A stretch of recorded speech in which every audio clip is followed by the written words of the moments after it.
A few days ago, I happened to stumble upon a trailer for Star Wars Jedi Survivor published by the official PlayStation YouTube channel. The video was released a month ago and I have no idea how I missed it because I'm subscribed to the PlayStation channels. Anyway, that got me thinking. I kind of enjoyed Fallen Order, but there were certainly things that I didn't like in that game and that hampered my experience. So I thought to myself, hey, what changes would I like to see happen in Jedi Survivor that would make the gameplay experience better and a little more unique? And I found multiple things that they could add or touch upon because not everything in Fallen Order was bad, but the game was pretty mediocre in my opinion. And I think by adding or changing these few things, it could enhance the gameplay experience of Star Wars Jedi Survivor. With that said, here are the changes I would like to see happen in Star Wars Jedi Survivor. The most important thing in a video game is quite obviously gameplay, and that is the first subject on my list. I just want to say gameplay wasn't terrible in Fallen Order, you just had to get used to it because in the start of the game it was pretty challenging. The game was to be a Soulsborne so badly, but if they made it too difficult the game wouldn't be as accessible to half of the Star Wars fan base, so they had to make it a little easier, but not too easy, and I can imagine the game on the hardest difficulty. That would be a nightmare. Now let's get into the gameplay changes I would like to see. I need combat to be a little more smooth and fast. Seeing as Cal Kestis is a Jedi, he needs to be moving like one. Jedi are supposed to be acrobatic and agile, and I didn't see that in Fallen Order. The one thing that needs to happen is that you have to be able to cancel an attack. You know what I'm talking about. When you're in the middle of an attack and then the enemy attacks, you want to block but you can't because you're stuck in an animation. Yeah, I need that to change. Let me cancel an attack. Let me have more varied lightsaber attacks as well. The double jump attack in the game is useless. It does more damage in a LEGO Star Wars game than it does in Jedi Fallen Order. The next gameplay change I would like to make is healing, and I'm not talking about the BD1 giving you the stims. I'm talking about how long it actually takes. When you're in the middle of combat, healing yourself is not very fast, and more times than not it will get you killed because when you heal you get stuck in a healing animation and it doesn't allow you to move unlike other games. Somehow, Respawn, please change it. Just give me insta heal. Even Bloodborne allows you to move while healing, I believe. I need there to be less puzzles in Survivor because Cal Kestis is a busy guy and he doesn't have time to do puzzles. But honestly, here's the reason I actually want puzzles removed, is that it slows the gameplay down far too much. Honestly, half the time I don't even know what I'm doing. When Cal Kestis got captured and was separated from BD1, it took me far too long to actually break out of the prison. It was really annoying. Also, please don't make me scan stuff every 30 seconds. It's not fun. Now that we are moving on to a sequel and Cal has rekindled his connection to the Force, I don't need to start Star Wars Jedi Survivor without the powers gained in the first game. Basically, don't take away his powers and don't reset the character to default. I know the game could become too easy with all of these powers, but it doesn't make sense if Cal loses his powers. The game is literally canon to the Star Wars universe, which means that every power he gained from the game he has in the universe, and the Jedi doesn't just forget, especially when he just relearned everything. And you can tweak the game to be based around these powers from the start of the game. I don't need to relearn everything again. And please don't force me to play as Baby Kestis. I don't care about the training room devoid of color and life, and let me use my skill points on whatever I want. Don't force me to go one way or the other, and don't lock skill points behind some BS. I'll search for signs of Cordova in the meantime. Good. Second only to gameplay is the story, and the story in Fallen Order frankly sucked. Maybe if you're a massive Star Wars fan, it was the most amazing thing ever, but from someone who is a gamer first, it just wasn't up to par. It's very boring and forgettable. I can't even remember what this was about, and I even forgot the characters' names. Everything that happens along the way is whack. The most memorable moment, like always, is Darth Vader, and he only makes a brief appearance, but it has to be said it's one of the greatest Star Wars scenes in history, or just in gaming history. The atmosphere in that scene is so chillingly amazing. What a scene, I have to say.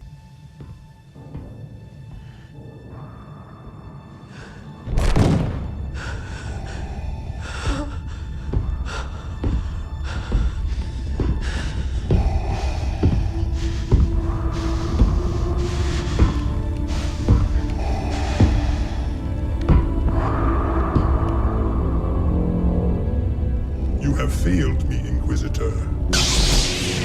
Avenge us! Run! That was good, Grease. Very good. Cow. There needs to be better side characters in the game because Seer and Grease just don't do it for me. BD1 is cool, but Seer and Grease, please no, or just make them better and more fun to be around.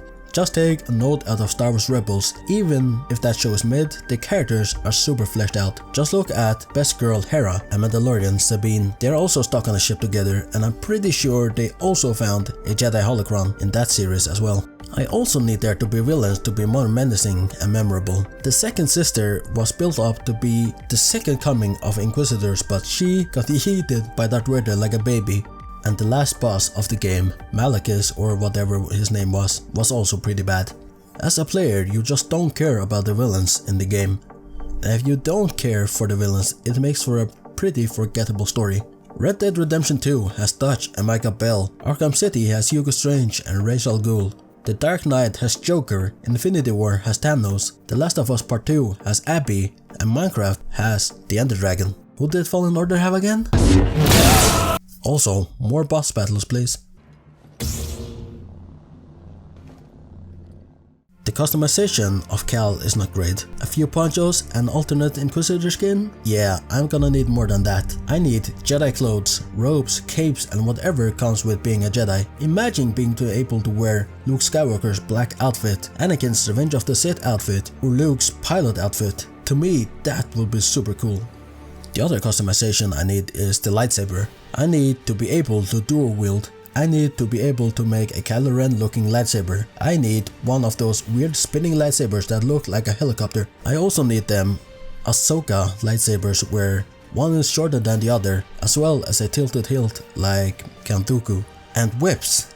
And just for good measure, the Darksaber, just for shenanigans. Also, let me have two different colors for two different lightsabers. And for the love of all things Star Wars, when you customize the color of the lightsaber, just show the actual saber color without us having to exit the customization table, which takes about 5 seconds each time you want to switch between colors.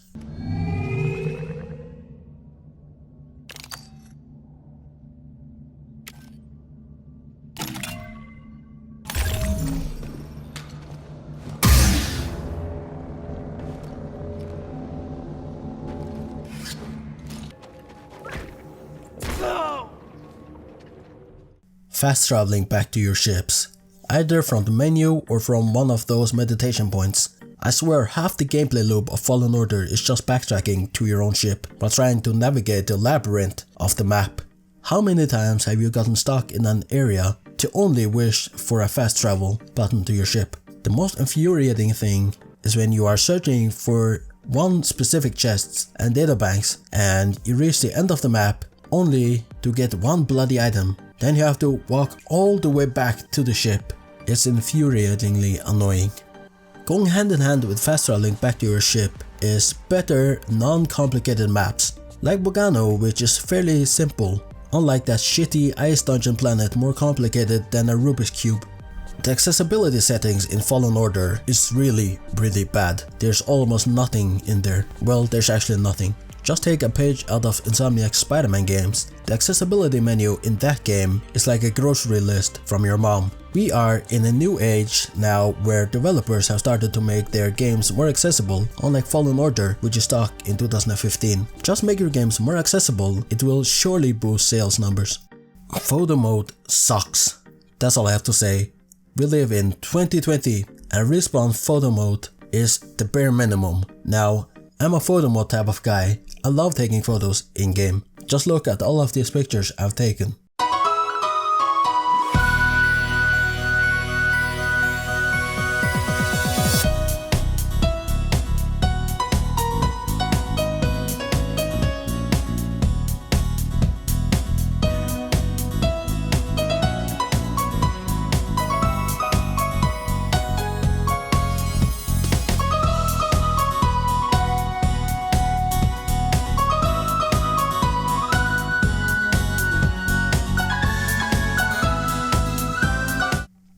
Here is what the photo mode for Spider-Man Miles Morales looks like.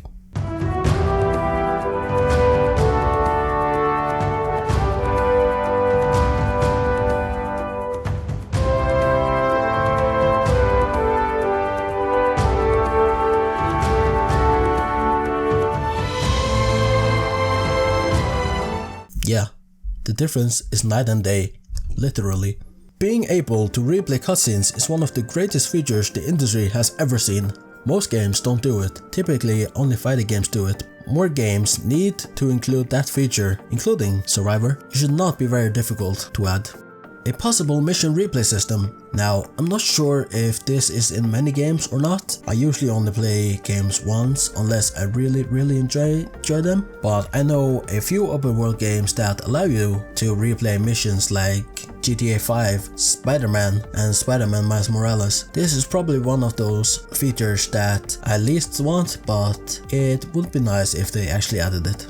Now this is also a very niche feature, but it's being able to view 3D renders of characters, and it is essential to my gameplay experience. No, but seriously, they already have bios of the characters and pictures of them. Now just let me view the character models. I mean, Arkham City did it back in 2011, and since then I've seen it in Arkham Knight, Spider-Man and Spider-Man Miles Morales. Please just add it. I want to be able to look at Cal Kestis' ass, man. No creepy creatures, for the love of Sunset Shimmer. I don't want to see those giant spiders ever again on my screen, nor do I want to see them small acid spiders that blow up after death, and I especially don't want to see those stalking plants on Kashyyyk. Star Wars is not a horror franchise. How else do you think kids manage to scam their parents into buying Star Wars merch and those overpriced lightsabers? The penultimate one is something you have seen in the thumbnail, and it is Old Ben. During some research, I found out that Star Wars Jedi takes place during the same year as the Obi-Wan Kenobi show, so why not have an Obi-Wan Kenobi cameo appearance? I'm not heavily into shoehorning connective universes into everything, but it would be kind of cool since both take place during the year 8YBB or whatever the Star Wars timeline is called. The last subject on my list I want to discuss is that the game needs, and I mean it needs, to be next-gen exclusive. And the thing is, at this point, next-gen consoles should be current-gen, because the PS4 and the Xbox One, I believe it's called, are long outdated. The PS4 released back in 2014, which is 8 years ago. I'm sorry if you're stuck with the last gen, but almost no game has taken advantage of the next-gen hardware, because developers insist on making the games playable on last gen, which means that the product is not as good as it could be, as should be, and PlayStation even charges a higher price. The PS4 and Xbox One are dead, and let them rest in peace. And by next gen only, hopefully we will see 4K 60 FPS if the hardware allows it. At least make the game locked to 60 FPS or higher. Hopefully it will even run at 120 FPS 1080p. And there you have it, my wishlist for Star Wars Jedi and Survivor, releasing in 2023, developed by Respawn and published by EA. Thank you so much for watching. Let me know if you are excited about Star Wars Jedi Survivor, and goodbye.